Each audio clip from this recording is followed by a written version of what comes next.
Hi, this is Phil and Gus from Express Radio, and we're at Dot to Dot Festival in Bristol, joined by Kyla La Grange. How are you? Hello, I'm very well, thank you. Excellent, excellent. What have you been up to lately? Have you been very busy?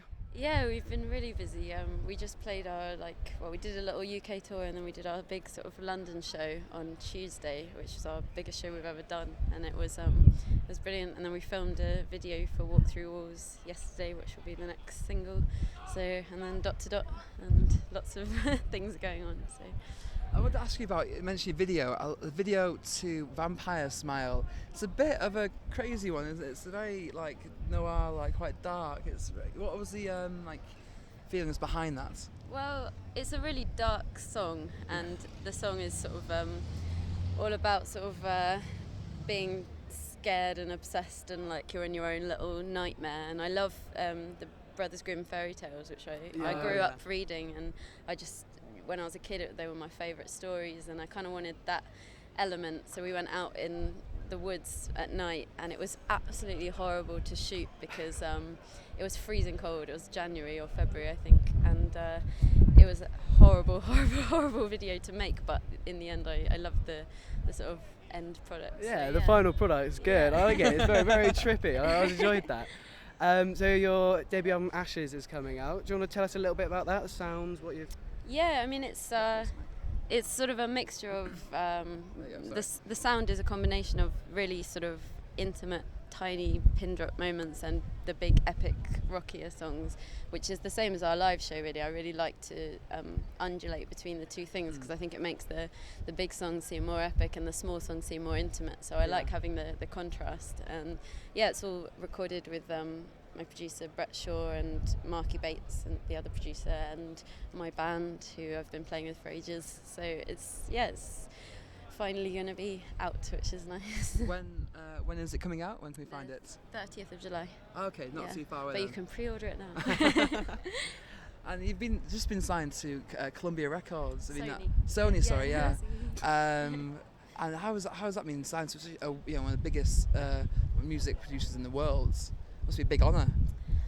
Yeah, I mean it's really nice. I think because I did things on my own for so long, and I recorded pretty much the whole album before I was signed, and that's quite nice because it means that you've already worked out everything on your own, how you want to sound, how the album's going to be, how your live show is.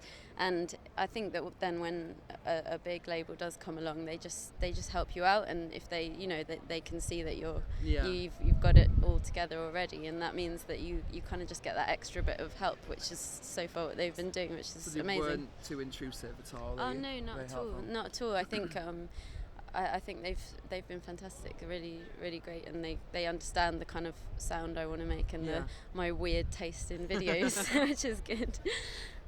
So did you start songwriting at an early age? Has that always been around, or is? Yeah, I did. I kind of always wrote as a kid stories and songs and drew pictures. I just liked being creative on my own because I wasn't very sociable, and I just always did it growing up, and I never really thought of doing it properly, because when I was at school I didn't really have the guts to play any of my own songs. I just kept them for myself, and then when I went to university I started doing open mic nights, and that gave me a little bit more courage to play, and then when I left I just realised how much time I'd spent actually doing gigs and writing and playing with people, and how much I loved it. So I kind of just did the same in London, just started playing acoustic nights at first and then got a band together, and it was all a very gradual step-by-step process, really. Because you went to Cambridge, didn't you? So you had a great start there, and then to leave that to go into music. Was it ever a little bit of doubt there? Do you think you should pursue get in the rat race or get back into music? Well, I didn't leave Cambridge to do music. I did my whole degree and finished, and I kind of the two for me. I wouldn't have been ready to do music full time, I think, if I'd just dropped out of my degree, because I didn't really know what music I wanted to make. I was just writing all kinds of songs of all different genres and styles, and I think I really only sort of realised afterwards, when I dedicated more time to it, how I wanted to write and be. And I think I don't think I've ever been a sort of careerist in any field, so I don't think I ever thought oh, I'm gonna do this and get to the top. Or even with music, I don't think I ever thought that, I'll do this and get this far and this far. It's just sort of, I've just sort of written and played and, hoped that Just a lot of hard good work. things will happen. Yeah. Maybe. Just rolled with it and things worked out in the end. Yeah, well, hopefully. I don't know. Okay, well, you are a classically trained singer, I read somewhere. Well, I used when I was a teenager, I did grades in classical singing and went and had lessons. But then my singing teacher got a bit annoyed because I started singing rock songs, and it's kind of the opposite to how you use your voice in classical singing, because rock is sort of all from the throat, whereas classical you shouldn't catch it in your throat; it should all be from here.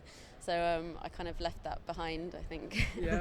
Yeah. Well, I think it's sort of given you quite a unique sound to sort of work with. Oh, thank you. Definitely. Who would you say in particular are your influences, like you sort of keep in mind when you're writing?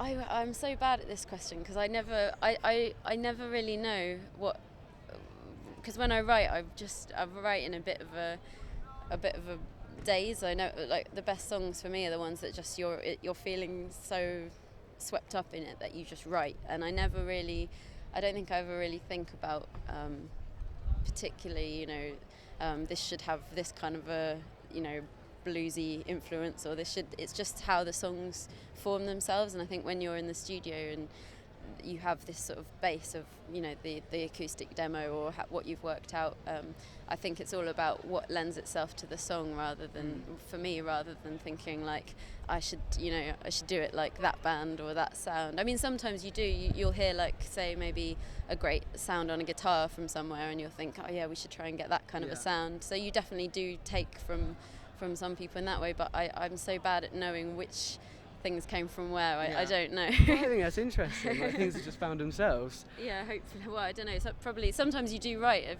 you're writing a song and then 2 days later you think, oh shit, I've just nicked that chorus from so and so, and then you have to quit the song. But It's okay. Always just made a career of doing that, so it's absolutely fine. So the ball is rolling out and you are gathering more and more attention. Have you had any weird run-ins with fans or anything yet? Anything bizarre?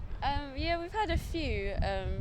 But they're all always really nice. Sometimes you get sort of drunk fans who you'll be polite to for a while, and then after the the sort of fifth same conversation you've had, you sort of have to politely excuse yourself. But no, I really like even super enthusiastic fans. I think it's always just a massive compliment, and I think you've got to always just be really grateful and thankful that they're there, even if they are being strange.